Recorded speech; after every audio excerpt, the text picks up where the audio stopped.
Have you ever wondered why you feel so anxious, helpless, reliant on partners in a relationship? Well, if this sounds like you and you're sick and tired of feeling this way and feeling like you panic when people pull away from you in love, this video is going to be a must watch. We're going to explore the origins of codependency and how this particularly relates to the anxious attachment style. And my goal for you in this video is that you'll have three key takeaways that will help you the next time you're in a situation where you're feeling panicked or needy or out of control of your emotions so that you can transform the roots that are causing this and start feeling like you're empowered to self soothe in your own life. Also, if you're new here, my name is Thais. I'm the founder of the Personal Development School. On this channel, I teach you everything that I possibly can after 12 plus years in client based practice and lots of school and education before that, and about 13 different certifications and all these different psychological modalities.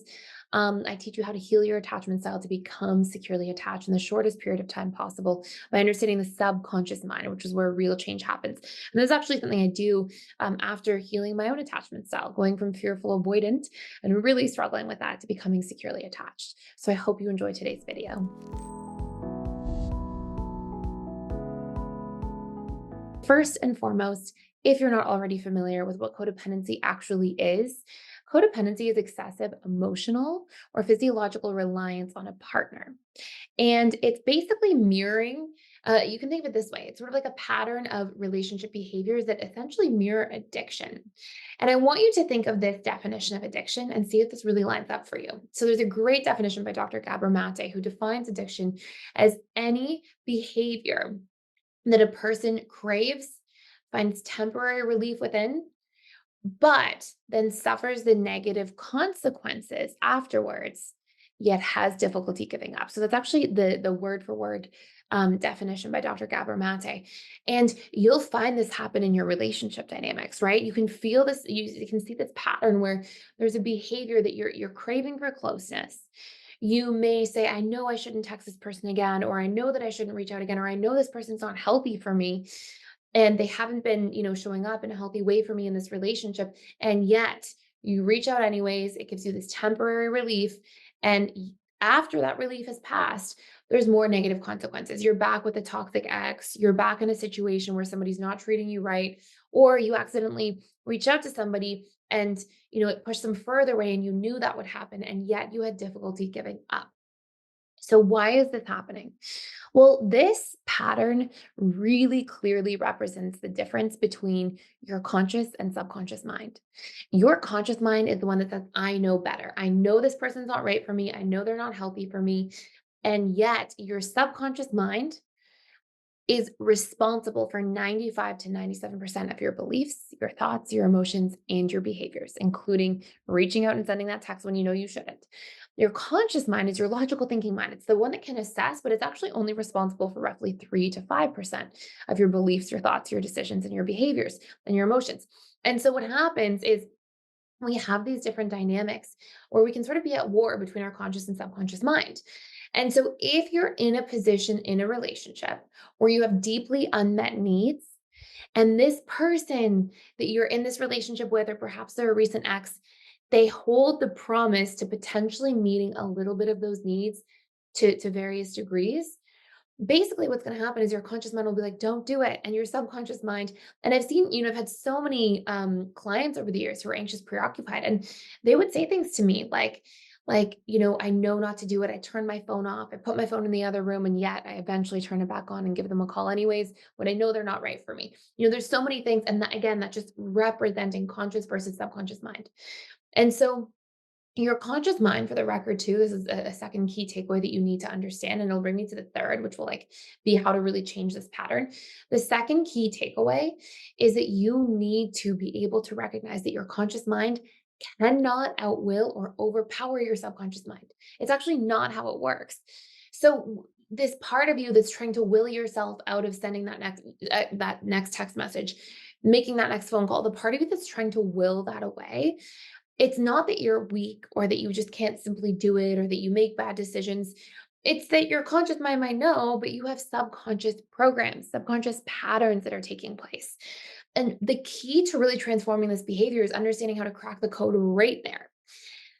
And so, what do we need to understand? Well, You wouldn't be reaching out to this person if they didn't represent a need that you were starving for. Okay, I'm going to tell you a story. I love to tell this story. And the story is from a book, and I'm going to probably not tell the story exactly perfectly, but it'll be close enough to make the point. The book is called The Mastery of Love by Don Miguel Ruiz. It's a great book, great author. He also wrote The Four Agreements, if you've heard of that book. Very popular readings. And I actually highly recommend that book, by the way. It's a beautiful, beautiful book. And so this book has this story, and it talks about the magical kitchen. And essentially the story says, imagine that you have a magical kitchen. It can produce all of the food that you want at the snap of a finger. And so somebody comes to your door one day and they knock on your door and they offer you a pizza and they say, "Do you want a pizza? But if I give you the pizza, you have to do all of these things for me. And here are all the stipulations and the rules that you have to follow and the way you have to behave." And you're going, "Well, I have a magical kitchen. I can produce all the pizza I want. Why would I agree to this with all of your rules?" And then the story goes on that a week later, the magical kitchen stops working. It is gone. It no longer works. And a week later, that person arrives with a pizza and they say, "Hey, I have a pizza. Here it is. You haven't eaten in 7 days. It's been a week. And you can have my pizza, but here's all the rules." Well, you're more likely to agree to those things and do things that go against maybe your truth because you're starving. And this is a whole analogy about how it feels when we starve for love, right? If we are in a position where we are not being able to meet needs within ourselves, we're out of relationship, we're out of love in the relationship to ourselves in those places. So for example, if you have somebody who, really wants to, they're very validating for you. They really say great things about you, they compliment you. And let's say you're starving for that in the relationship to yourself. You're out of self-love there. You are invalidating of yourself. In fact, maybe you're really self-critical. When that person comes around, you're starving for that need that they're meeting. It's not always that you're starving for that person, especially because your conscious mind knows in a lot of different cases this person's not right for you or not healthy for you.